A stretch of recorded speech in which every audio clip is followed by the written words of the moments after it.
guys, I'm Layla. Welcome to Raid Lore Stories. Today's lore story is going to be for Samar Gemcursed to go along with Call of the Arbiter episode 7, which actually has to do with dwarves, so I hope you enjoy this one. Samar was a prince of Gloomdeep Hold, the youngest son of the Mountain King Duran. True to their name, the dwarves of his hold have few prospects of joy for the future, and never-ending list of grudges and jealousies. Seeking to win glory and reverse the malaise and stagnation that King Duran saw among his people and bemoaned, Samar's eldest brother, Newt, departed on a quest when Samar was a child. Newt, a parent to Gloomdeep, told his older brother to keep the royal affairs in order and to wait his triumphant return. Newt's quest to slay the Fire Knight and claim its legendary treasure dragged on, and missives from the questing prince became more and more infrequent and sparsely detailed. Samar had grown to manhood, waiting for his brother's return, and became agitated. He petitioned Duran for leave to find Newt, but the Mountain King forbade it. He feared the worst had befallen Newt, and he swore he would not lose another son to the folly of adventure and greed. Even though Samar was motivated by concern and loyalty, not a desire for glory, he was denied all the same.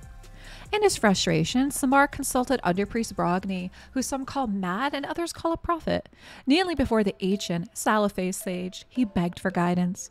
But from Brogni's withered lips came the same response. None should delve deeply into the darkened bowels of the mountains, not even for love of family, for only doom awaited. Samar quietly acceded and left the Underpriest, but his heart was filled with rage. He had hoped to gain license to disobey from the enigmatic sage, but found only more discouragement.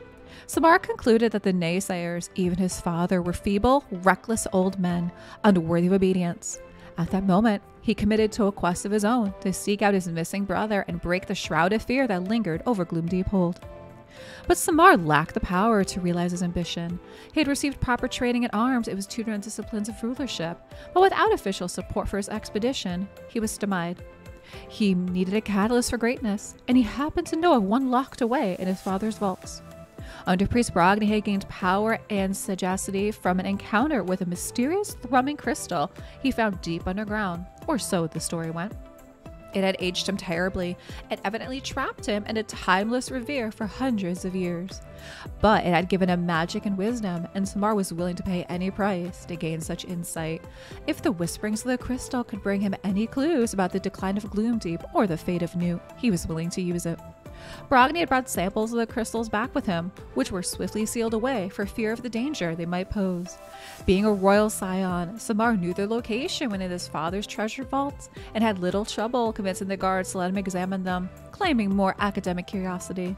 The guards, used to Samar being meek and obedient, did not suspect his true aims.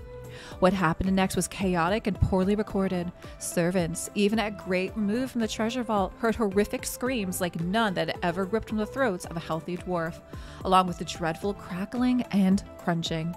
Then more screams echoed through the halls, first of surprise and then terror and pain. By the time the disturbance was investigated, the guards who had let Samar pass were dead, bled out from stab wounds from a massive spike of some kind.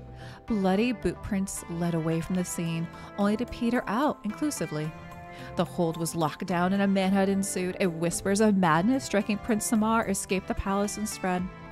Hours later, another dire portent was reported. On the Hold's outskirts appeared the dread fiery form of Acresia, the lost daughter of the 36. She, like Brogni, was a dwarf who had been touched by something unnaturally deep in the caverns and now moved in shadow for some inscrutable purpose. The patrol that spotted her swore they saw another dwarf following her, a dwarf of fiendish silhouette, flickers of light from Acresia's burning sword glinting off the monstrous crystalline growths erupting from his flesh. Corroborating several reports, Duran ordered an artist to sketch a depiction based on eyewitness accounts, and when he saw the details of his son Samar emerge from the ink, half buried in crystal corruption, he collapsed with despair. Old Underpriest Brogni, one of the last dwarves to see Samar alive and wholesome, could only repeat his dire warnings with a sad, defeated air.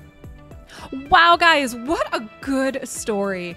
I really like how they're intertwining some of the other stories, right? They're intertwining the Mountain King. They're intertwining Prince Newt. We also have a lore story for Acresia. We have for Underpriest Brogni as well, so I really like that. This story is really sad, but it seems like it fits the overall tone very well. Drop me some comments down below what you think for the lore story of Samar Gemcursed, and thank you so much for watching.